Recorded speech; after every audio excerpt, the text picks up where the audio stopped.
सच कड़वा होता है।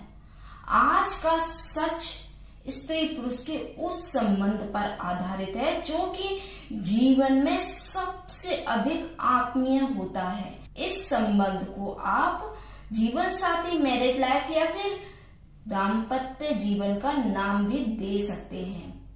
दोस्तों, जैसे कि शीर्षक में आप पढ़ चुके हैं, ये 100% सत्य साबित होता है अगर आपकी कुंडली में कुछ विशेष योग बनते हैं।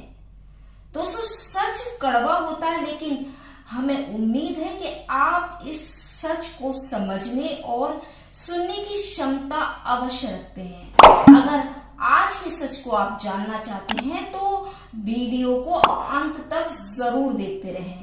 ये दावा कितना सच है और ये आप पर कितना सटीक बैठता है, ये आप अपनी कुंडली या फिर अपनी किसी पहचान की व्यक्ति की कुंडली पर अवश्य देख सकते हैं। दोस्तों, जन्म कुंडली में कुछ ऐसे योग निर्मित भी होते हैं जिसके कारण व्यक्ति का विवाह नहीं हो पाता या फिर बहुत अधिक देर से होता है विवाह की एक उम्र के बीत जाने के बाद। जो कि विवाह की उम्र होती है उसके बहुत बाद में आपका विवाह संभव हो पाता है। अगर हो भी गया तो ये विवाह कितना सफल होगा इसके बारे में आप 100% श्योर नहीं होते।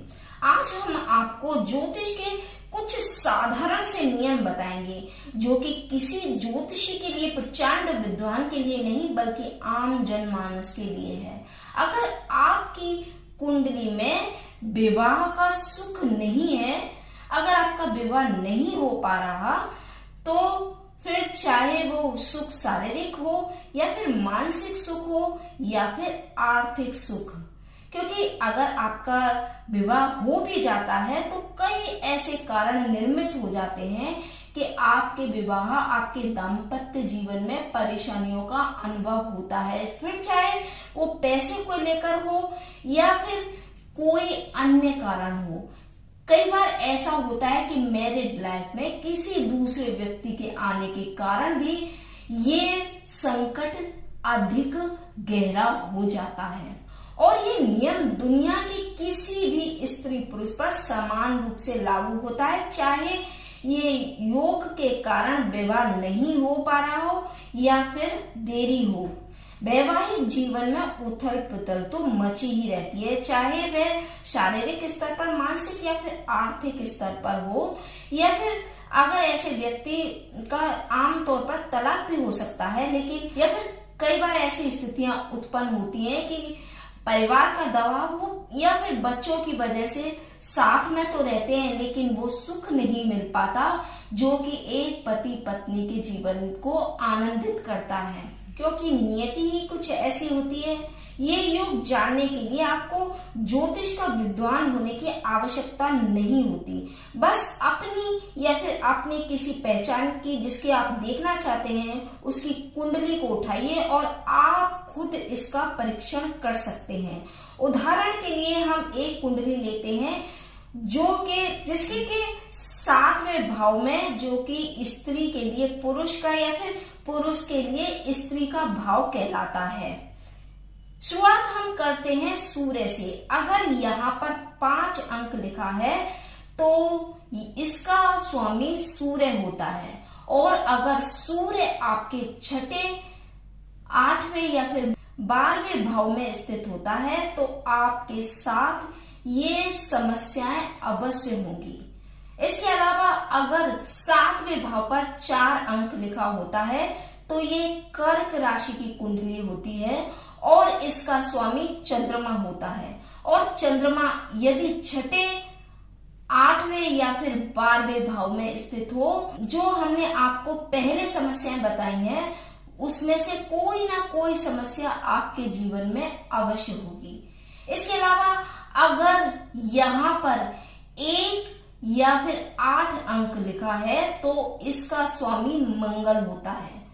अगर मंगल आपकी कुंडली के 6, 8वें या फिर 12वें भाव पर स्थित है तो ये परेशानियां आपको कहीं ना कहीं देखने को अवश्य मिलेंगी।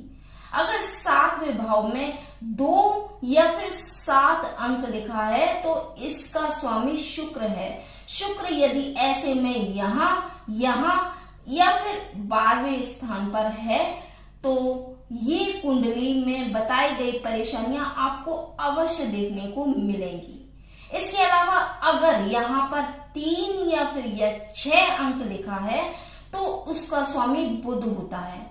बुध अगर आपकी कुंडली के 6, 8वें या फिर 12वें भाव में स्थित है तो कोई ना कोई समस्या आपके जीवन में वैवाहिक स्तर पर अवश्य बनी रहेगी। इसके अलावा अगर यहाँ पर 9 या फिर 12 अंक लिखा है तो इसका स्वामी गुरु होता है और गुरु के 6, 8वें या 12 स्थान पर जाने पर ये समस्याएं अवश्य निर्मित होती हैं।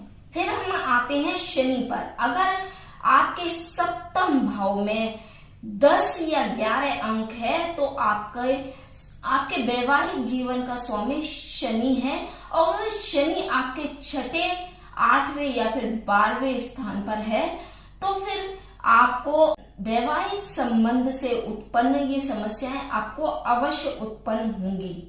अब ये प्रश्न उठता है और ये प्रश्न उठना स्वाभाविक भी होता है कि क्या ये केवल यही परिस्थितियां होती हैं जो कि वैवाहिक जीवन को खराब करती हैं?